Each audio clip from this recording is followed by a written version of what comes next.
strelníci a športoví strelci, dovolujem si predstaviť ďalšiu novinku v našom sortimente. Je to strelivo od fínskej firmy Lapua. Je to strelivo, ktoré je skôr známe športovým strelcom, ktorí strieľajú na veľké vzdialenosti a potrebujú dosiahnuť čo najlepší výsledok pri streľbe na veľké vzdialenosti. Ale samozrejme, chcel by som, aby sa dostalo trošku aj do povedomia poľovníckej verejnosti, pretože je to strelivo, ktoré sám považujem za špičku, čo sa týka laborácií, čo sa týka minimálnych rozdielov v navážkach, čo sa týka spracovania. Pri meraní úsťových rýchlostí dosahujeme rozdiely 2 metre za sekundu, čo sú minimálne rozdiely, kde strelivo konkurenčných značiek má tolerancie až 20 a 30 metrov za sekundu.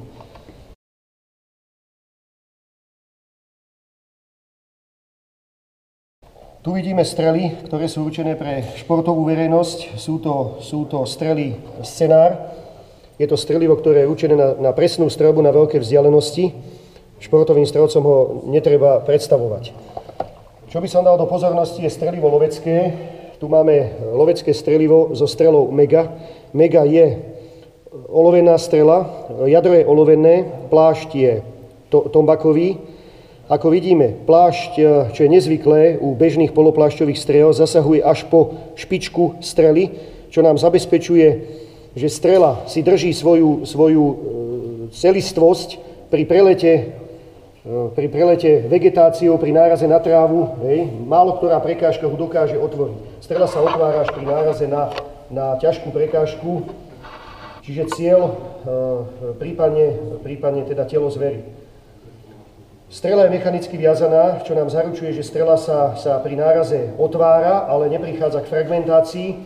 Spraví sa hríb, ktorý prebije a minimálne poškodzuje. Tu je strela s bezolovnatým jadrom. Je to strela je to strela celomedená s polymérovým zeleným typom, ktorý spôsobí pri náraze deformáciu. Samozrejme neprichádza k žiadnej fragmentácii. Strela má riadenú deformáciu, celková hmotnosť zostatková po penetrácii činí 100%. Strelivo Lapua je samozrejme strelivo, ako som povedal, s minimálnymi toleranciami. Je to veľmi presné strelivo, netreba zabúdať, že danému stúpaniu drážok treba prispôsobiť aj danú váhu strely. Strelivo sám používam strelu Naturalis v kalibri 308 Winchester, som zatiaľ nadmieru spokojný. Veľmi doporučujem. Ďakujem za pozornosť.